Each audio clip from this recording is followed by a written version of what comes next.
Diketok MK karena ngehoax. Denny Indrayana makin mirip Ratna Sarumpait.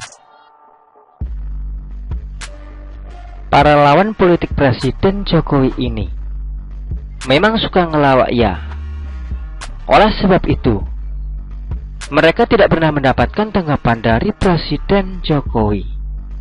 Karena apa yang mereka sampaikan itu tidak ada bedanya dengan stand up komedi alias ngelawak. Ngapain Presiden Jokowi menanggapi mereka? Dalam setiap kunjungan Presiden Jokowi kemana saja, ke kota, ke desa, ke pasar, ke mal, bahkan ke luar negeri, beliau selalu mendapatkan sambutan yang hangat dan meriah dari masyarakat. Ini sesuai dengan angka penilaian rakyat, tingkat kepuasan rakyat terhadap kinerja Presiden Jokowi yang mencapai angka di atas 80%. Sampai orang-orang Singapura pun kagum dan memuji-muji Presiden Jokowi. Ya memang hebat.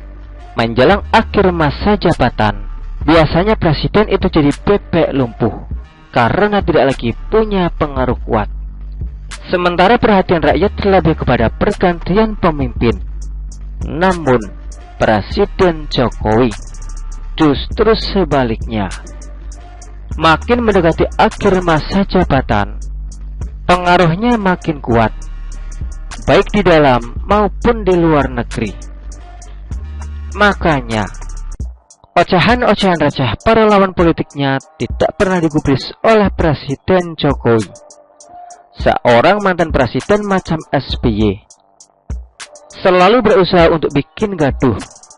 Ada saja isu yang dilempar ke arah Presiden Jokowi, seperti isu kecurangan pemilu, di mana menurut SBY sudah diatur hanya akan ada 2 pasang calon.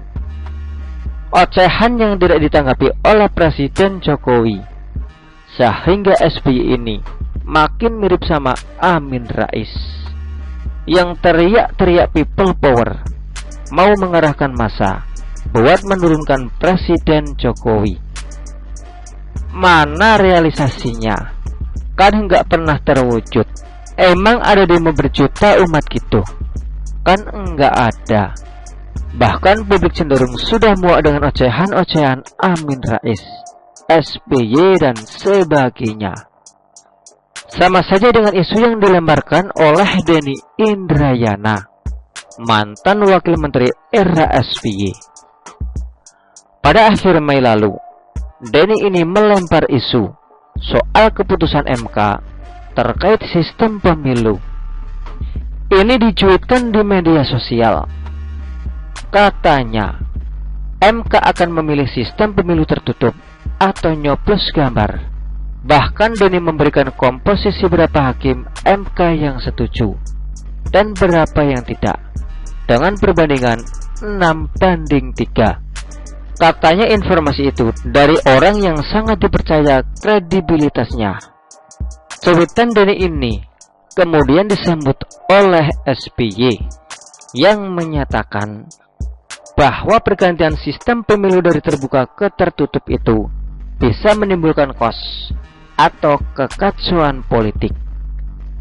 Waktu itu sebenarnya SBY sudah kena sentil mantan ketua umum Demokrat yang baru bebas dari penjara, Anas Urbaningrum.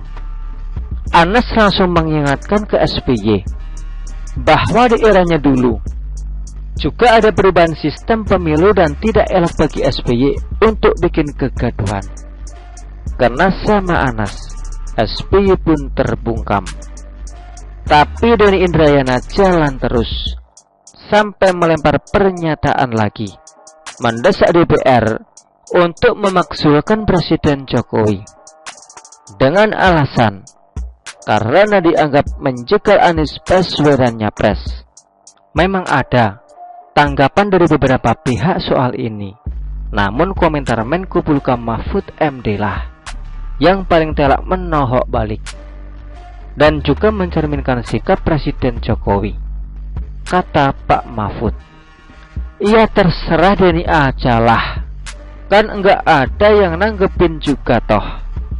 Ditambahkan Mahfud MD bahwa isu yang dilempar oleh Denny itu tidak menarik untuk dibahas, enggak ada urgensinya.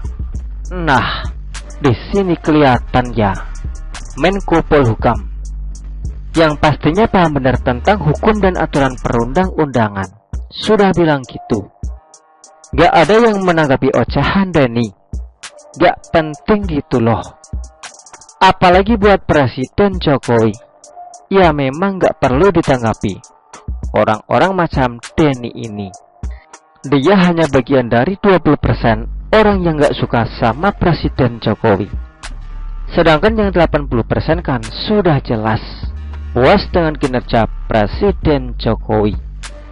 Ngapain didengerin? Ngapain dikasih perhatian?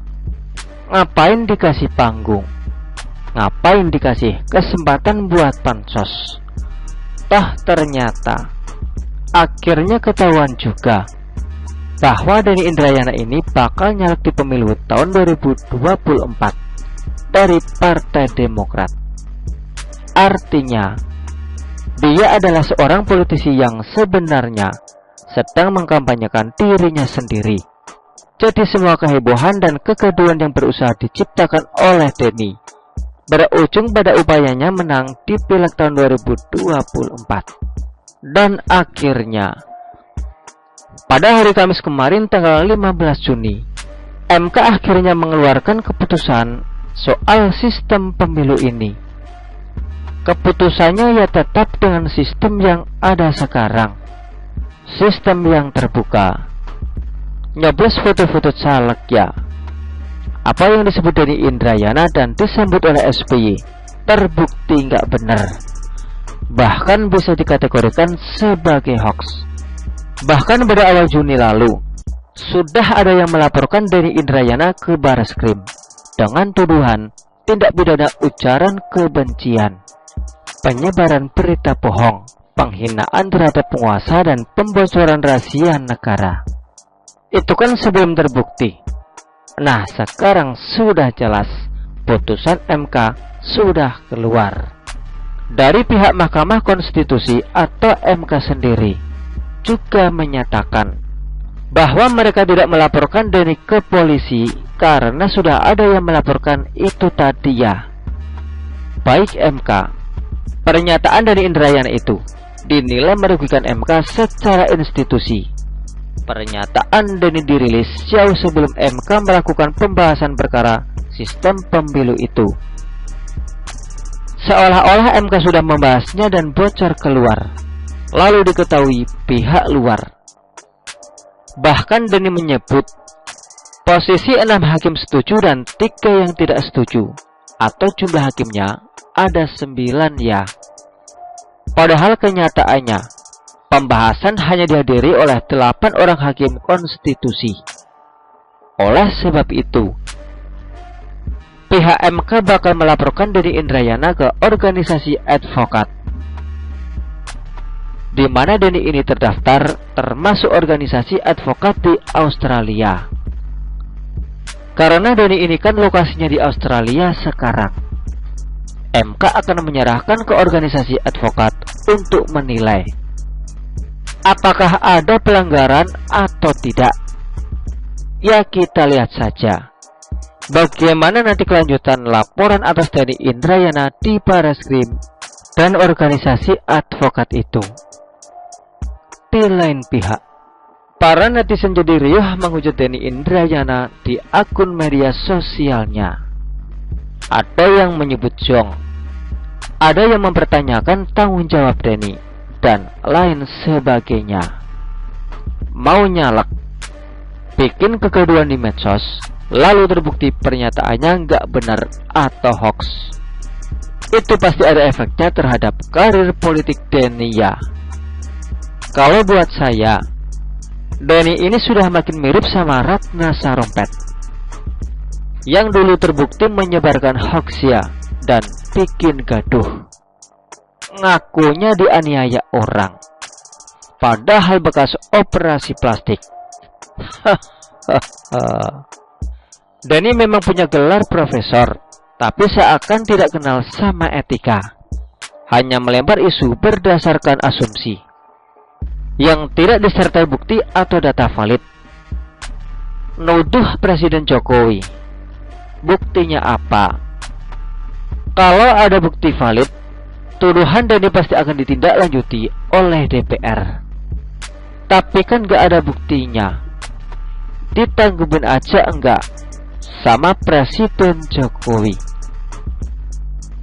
Nggak usah sampai presiden, menterinya Pak Jokowi saja ogah menanggapi Denny ini. Apa bedanya dengan Ratna Sarumpait? Iya kan? Sampai ada netizen yang menyebut Denny ini sebagai tukang hoax yang ingin dianggap sebagai pahlawan. Begitu rendahnya intelektual Denny ini dinilai oleh publik ya. Begitulah kura-kura. Artikel ini diambil oleh siwa.com dan ditulis oleh Nina Nur. Bagaimana menurut Anda?